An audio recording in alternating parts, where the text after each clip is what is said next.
BJP নেতৃত্বকে হুঁশিয়ারি দিলেন বিজেপি রাজ্যসভা সাংসদ নগেন রায় ওরফে অনন্ত মহারাজ। উত্তরবঙ্গ নিয়ে কোনো সিদ্ধান্ত না নিলে তার পরিণাম খারাপ হবে বলে হুঁশিয়ারি দিয়েছেন তিনি।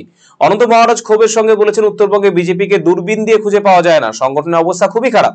জেলা এবং রাজ্য বিজেপি নেতৃত্ব আমার সাথে আলোচনা করে কোনো কাজ করে না। বিষয়টি নিয়ে অমিত শাহকে জানিয়েছি। এটা ঠিক না হলে 2026 সালের বিধানসভা নির্বাচনে ফল ভুগতে হবে বিজেপিকে। পাশাপাশি উত্তরবঙ্গ নিয়ে কোনো সিদ্ধান্ত না নিলেও তার পরিণাম খুব খারাপ হবে বলে হুঁশিয়ারি দিয়েছেন তিনি। শনিবার দুপুরে চকচকা বড়গিলা এলাকায় নিজের বাড়িতে সাংবাদিক বৈঠক করে এমনই জানিয়েছেন বিজেপির রাজ্যসভার সাংসদ অনন্ত মহারাজ। পাশাপাশি তিনি বলেন, greater Coochbehar people's association GCPA নামে কোচবিহারে একাধিক সংগঠন রয়েছে। এই নিয়ে মানুষের মধ্যে বিভ্রান্তি ছড়িয়েছে এরা। তাদের সংগঠন রেজিস্টার্ড, বাকিরা ভুয়ো, তাই তাদের বিরুদ্ধে ব্যবস্থা নেওয়ার জন্য হাইকোর্টের দ্বারস্থ হবেন তিনি। অমিত শাহর সঙ্গে যোগাযোগ করে না মানে আমি এই কথা বলেছি যে এখানে কি হচ্ছে। আমি একজন বিজেপির গণপ্রতিনিধি, আমাকে কোনো কথা জিজ্ঞাসাই করে না। হ্যাঁ, গতিকে যেটা বিজেপির রুলস আছে, আমি তো সর্বস্ব এটা গণপ্রতিনিধি, সর্বস্ব বিজেপির একমাত্র প্রতিনিধি আমি, আর গেটার অ্যান্ড বেটার।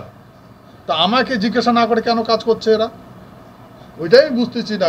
বিজেপির রুল অ্যান্ড রেজুলেশন কি আছে ওটা বুঝছি না।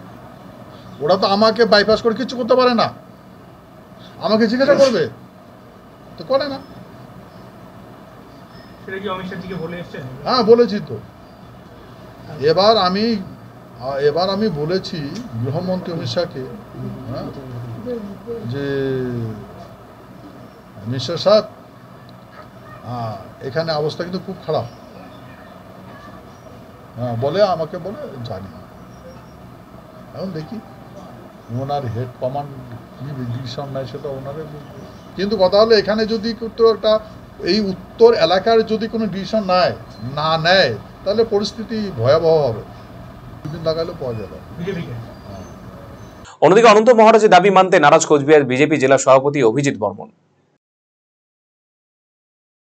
দেখুন, উনি হচ্ছেন আমাদের রাজ্যসভার সাংসদ, অবশ্যই জেলা থেকে গুরুত্ব দেওয়া হবে এবং যোগাযোগও করা হবে, এবং আগামী দিনে কোচবিহার জেলার যে সংগঠন আমাদের আছে সেই সংগঠন অবশ্যই শক্তিশালী হবে এবং 2026-এ জয়লাভ করবে।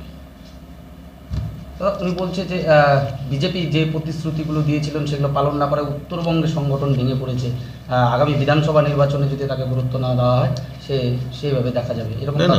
বিষয়টা হচ্ছে উত্তরবঙ্গে সংগঠন, আপনারা জানেন যে উত্তরবঙ্গে আমাদের যে লোকসভা নির্বাচনে ভালো ফল করেছে, পার্সেন্টেজ তো আমাদের কমেনি, ভোট তো ঠিকই আছে।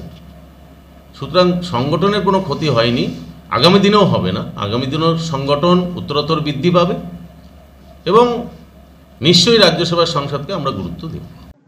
রায়গঞ্জবাসীদের জন্য সুখবর, যারা দীর্ঘদিন ধরে পেটের সমস্যায় ভুগছেন তাদের জন্য রায়গঞ্জ দিশারিতে আসছেন ব্যাঙ্গালোরের প্রখ্যাত গ্যাস্ট্রোএন্টারোলজিস্ট ডাক্তার ইরশাদ আলী HMD DNB। এখন থেকে প্রতি মাসে নির্দিষ্ট দিনে ডাক্তারবাবুকে দেখাতে আজই যোগাযোগ করুন দিশারি হেলথ কেয়ার, উকিলপাড়া রায়গঞ্জ শাখায়। যোগাযোগ করুন 7477785509 এই নম্বরে এবং 7477785512 এই নম্বরে।